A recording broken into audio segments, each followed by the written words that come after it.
Online Manipuri numidangi pau yengbiriba pumnamang KHUTLAI somna khurumjari ahanbada maroiba pau. Kadangban maitai khulda Kuki militant singna drone sizinaduna bom thadarakre misi minadi yaukidre.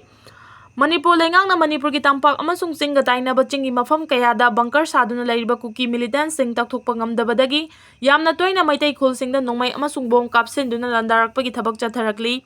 Ningol chakauba mangoinana Kuki militant singna chatharakpa terrorist ki thawang manung channa ngasit nungthil pung 4:12 rom tarakpa matamda Imphal West District ki Lamsang Police Station na konba kautrukta Kuki militant singna drone sizinaduna bomb gi attack chatharakre hairi.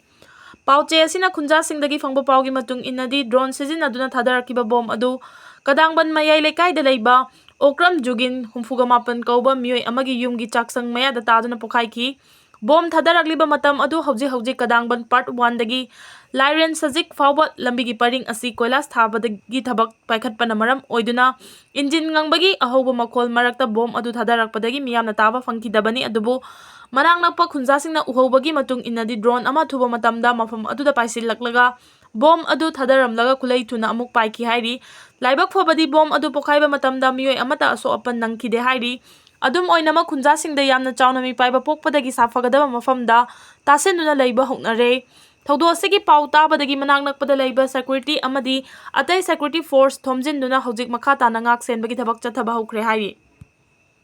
Nakal amarom da ngarang numidang su kautru kadangban amadi sanjam chirang hairiba maitai khulsing asiga nakna Harautel Sport University maya da leiriba Kuki khul oriba Bethel chingthakta ngarang numidang gari kaya thaujilakpagi makhol khunjasing taba phangki. Gari sing adu Kuki khulai paiba sing pusilakpo oibe yai haina thajanari loinana Bethel Kuki khul asida hauji Kuki militant singi bunker kaya saduna leibadana tana Kuki militant singi achoba kem ama oiduna leiribani hairi. Amarom da ngarang numidang Bisnupur district ki manung chanba kumbi hautak mapalgi nongthaki sarukta helicopter ama matam kuina paiduna leiba miyamna uba phangki adum oinamak chapchaba paudi phangba ngamdri. Anirak suba oiba Assam ki konung Dispurda Manipur ki irang asigi matangda wari sanagadauri. Ministry of Home Affairs na sinduna tha asigi tara manga da New Delhi da Maitai Naga amadi Kuki MLA sing amadi minister sing unaduna wari sanakraba matung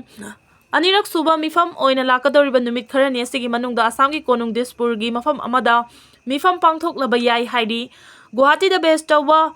paugi agency singi report ki matung inadi Guwahati da pangthokadoriba mifam asi karamba matamda pangthokadage haiba chapchana khangba ngamdri loyana mifam asi da furuf pumnamaki civil society organization sing saruk yagadra natraga yaroidra haibasu chapchana khangba ngamdri hairi Nakal amarom da ngarang Manipur da pung kharagi khongchat ama oina laklamba Lok Sabha gi member ama oibata natana BJP gi national spokesperson amasu oiriba Dr. Sambit Patra Manipur gi chief minister N. Biren Singaga ngarang closed door meeting ama pangthokhibada natana party asigi MLA kaya amadi minister singa su wari sanakhiba laikhrabani sanakhiba wari adu hojik BJP gi MLA singi manungda mot manadaba amadi khaibok tabagi fibamda lairiba si amato oina punsinnabagi matangda oirambe yai haina thajanari CM Biren luchingba minister amadi MLA singi team Guwahati pangkhre